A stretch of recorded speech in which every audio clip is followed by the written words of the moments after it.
warahmatullahi wabarakatuh. Wabini nasta'inu ala umuri dunya waddin. Assalatu wassalamu ala asyrafil anbiya'i wal mursalin wa ala alihi wa sahbihi ajmain. Amma ba'du. Alhamdulillah, puji syukur kepada Allah Subhanahu wa taala pemirsa, karena pada hari ini kita kembali berjumpa dalam program Mulianya Ramadan, Bersihkan Diri, Sucikan Hati untuk edisi 9 Ramadan 1443 Hijriah. Nah pemirsa, hari ini Popi masih ditemani oleh Ude, Ustadz Dedi Sanjaya. Masya Allah, Ude hari ini sangat terlihat segar ya Ude ya. Hari ke-9, hari ke-9 berpuasa, Ude tetap semangat. Iya. Dan tentunya pemirsa juga pastinya semangat juga. Apalagi sebentar lagi kita akan memasuki waktu berbuka puasa. Oh iya. Ude. Mungkin ibu-ibu di rumah sekarang sedang mempersiapkan takjil dibantu dengan anaknya dan suaminya ya Ude ya.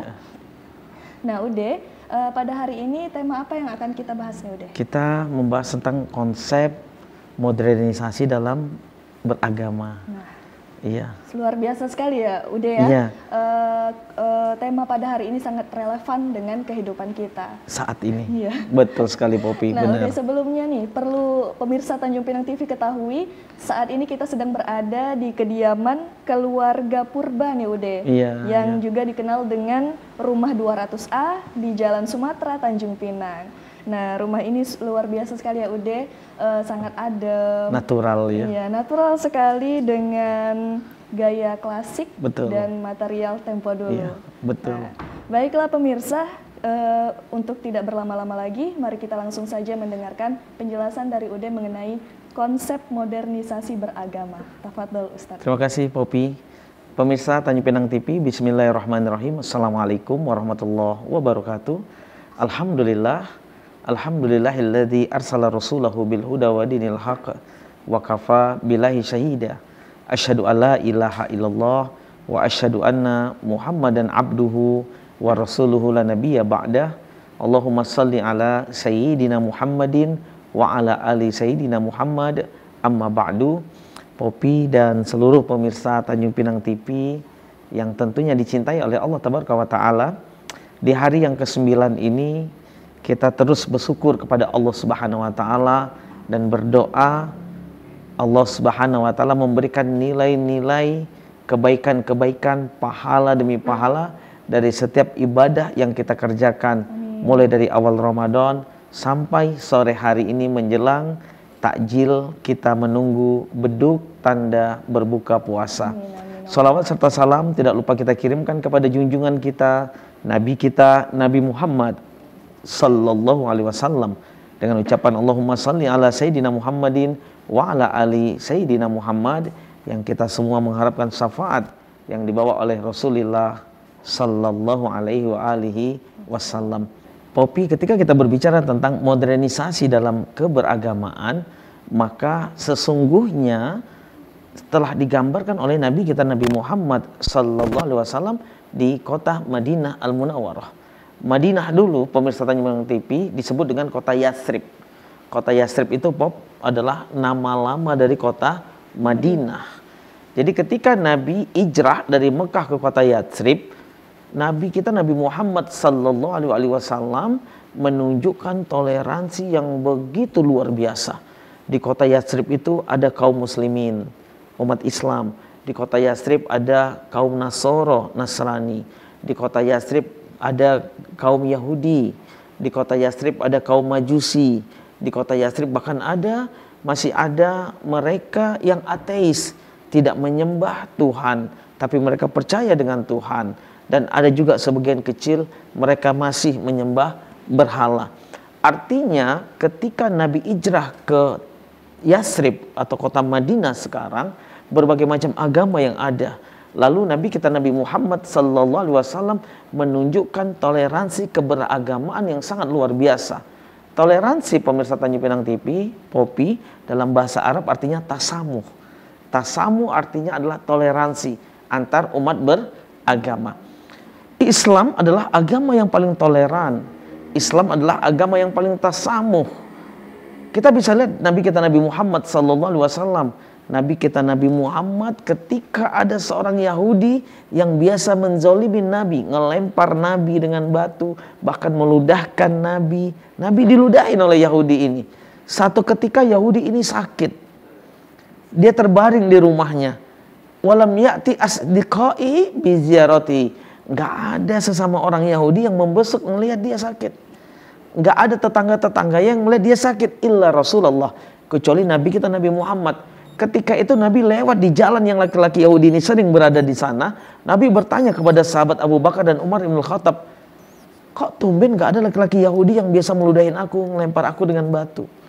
Lalu apa kata Abu Bakar dan Umar ibn Khattab? Ya Rasulullah, laki-laki yang biasa ngelemparin engkau dengan batu, bahkan dengan kotoran onta, dia sedang sakit ya Rasulullah. Tasamuh apa yang diajarkan dan ditunjukkan oleh Nabi, toleransi apa yang ditunjukkan oleh Nabi, Nabi memerintahkan para sahabat untuk ikut dengan Nabi datang ke rumah Yahudi ini. Menjenguk ya Ustaz. Menjenguk, membesuk Yahudi yang lagi sakit ini. Yahudi ini terkejut. Yahudi ini berpikir Rasulullah dan para sahabat akan membunuh dia. Rasulullah senyum. Dan laki-laki Yahudi ini bertanya kepada Rasulullah, ya Muhammad, ini uzlimuka, aku menzalimin engkau, aku lempar engkau, aku ludahin engkau, dan walam ya'ti asdiqai bi ziyarati, enggak ada saudara-saudaraku yang satu agama dengan aku, tetangga-tetangga aku yang membesuk aku, kecuali engkau orang pertama yang membesuk. Apa kata Nabi? Ya'til Islam bisalam. Islam itu datang dengan keselamatan. Islam itu agama yang penuh dengan toleransi.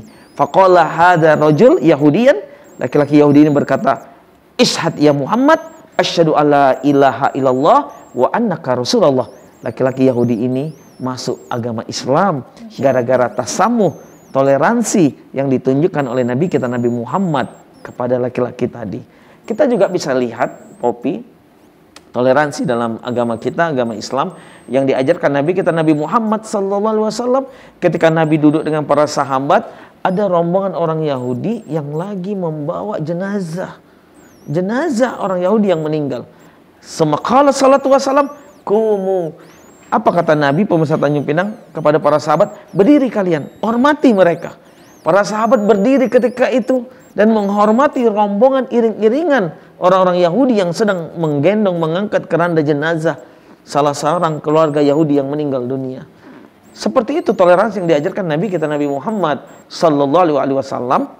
Bahkan Popi, pemirsa Tanjung Pinang TV, dalam satu hadis yang sahih yang diriwayatkan oleh Imam Al-Bukhari, la yasumu ru'yatal jannah man qatala kufarul mu'ahad.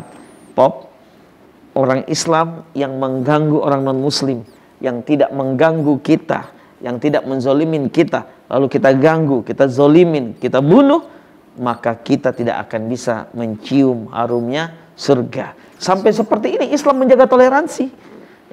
Yang menjadi catatan kita adalah toleransi yang diajarkan agama kita adalah toleransi di dalam kehidupan bermasyarakat, bermuamalah sesama manusia. Ini yang diajarkan oleh Nabi kita Nabi Muhammad sallallahu alaihi wasallam. Tapi ketika kita berbicara tentang toleransi dalam keagamaan, toleransi dalam ibadah, toleransi dalam keyakinan, toleransi dalam keimanan, toleransi dalam akidah, maka jawabannya adalah surah Al-Kafirun ayat pertama sampai ayat yang ke-6. Qul ya ayyuhal kafirun. Apa kata Nabi ketika itu, Popi? Nabi didatangi oleh Abu Jahal, Abu Lahab. Abu Gosok aja nggak datang. Abu Jahal, Abu Lahab datang kepada Nabi. Apa kata Abu Jahal? Hei Muhammad, kita ini setiap hari kelahi. Kita ini setiap hari perang, ada yang mati. Gimana kalau kita buat perjanjian win-win solution? Win-win solution ini artinya kita cari jalan tengah nih. Biar kita nggak kelahi, kita nggak berantem, kita nggak perang, nggak ada yang terbunuh di antara kita. Nabi bertanya, apa win-win solutionnya? Apa solusinya? Ya sudah Muhammad, hari ini kami bangsa Quraisy menyembah Allah Tuhan engkau. Tapi besok engkau menyembah Tuhan kami. Ada Lata, ada Uzza, ada mana, terserah. Mau nyembah berhala yang mana? Di Ka'bah itu ada 360 Ka'bah. Terserah engkau dan sahabatmu dan umat Islam yang ada saat itu mau nyembah berhala yang mana. Lalu malaikat Jibril datang membawa wahyu Allah. Apa kata Jibril? Ya Muhammad, Allah Tuhan mewahyukan kepada engkau, qul ya ayyuhal kafirun la a'budu ma ta'budun wala antum abiduna ma a'bud wala ana abidu ma abadtum wala antum abiduna ma a'bud lakum dinukum waliyadin. Jadi Nabi berkata, silahkan kalian beribadah sesuai dengan agama kalian dan kami beribadah sesuai dengan agama kami. Artinya apa? Batasan toleransi, tasamu, modernisasi dalam kehidupan beragama adalah di dalam toleransi, tasamu, muamalah kemanusiaan, bukan dalam akidah, keimanan dan keyakinan. Popi. Baik Ustadz, terima kasih, Masya Allah. Ternyata luar biasa luas sekali pembahasan kita mengenai konsep modernisasi beragama ini, ya Ustadz. Nah Ustadz, tadi kan Ustadz sudah menjelaskan tentang toleransi ya Ustadz ya. Nah untuk toleransi ini sendiri ada beberapa perdebatan ya Ustadz di Indonesia khususnya ya Ustadz ya, mengenai toleransi dalam beragama, yaitu salah satunya dengan mengucapkan selamat atau mengucapkan kepada hari besar umat non muslim. Itu bagaimana tuh Ustadz? Baik, Popi dan pemirsa Tanjung Pinang TV yang dirahmati Allah Subhanahu wa taala, ketika kita berbicara tentang ucapan selamat, contoh umat Islam, kita umat Islam sebentar lagi mau Idul Fitri, lalu saudara-saudara kita yang non muslim mengucapkan selamat Lebaran, selamat Idul Fitri.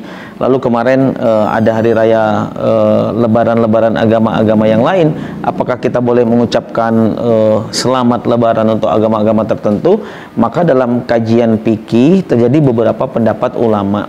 Yang pertama, ya ini Imam Hanafi dan Imam Hambali, Popi, termasuk Imam Syafi'i, menidakbolehkan karena masing-masing agama punya ucapannya masing-masing yang akan diucapkan oleh penganut agama itu masing-masing. Jadi kita juga tidak butuh untuk diucapkan selamat Idul Fitri, seperti mereka juga tidak butuh sebetulnya kita mengucapkan selamat Natal, selamat gongsi Pak Coy, selamat Nyepi, selamat Hari Raya ini itu, karena ucapan itu adalah milik agama dan penganutnya masing-masing. Lalu pendapat yang kedua dalam kitab fikih Bidayatul Mujtahid wa Nihayatul Muqtasid, hukumnya dibolehkan selama pemimpin membolehkan, namanya adalah istirja. Istirja itu adalah hukum yang diambil oleh pemimpin tertinggi. Kalau kita presiden. Ya, presiden itu ada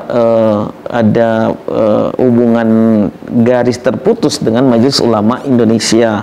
Ya, jadi presiden minta pendapat kepada Majelis Ulama Indonesia, lalu muncullah hukum istirja tadi, yang artinya adalah hukum yang ketika pemimpin tertinggi presiden membolehkan dengan pendapat para ulama untuk mengucapkan selamat Idul Fitri, selamat Natal, selamat gongsi Pak Coy, selamat Hari Raya Nyepi dan lain sebagainya, maka jatuhlah hukumnya dibolehkan.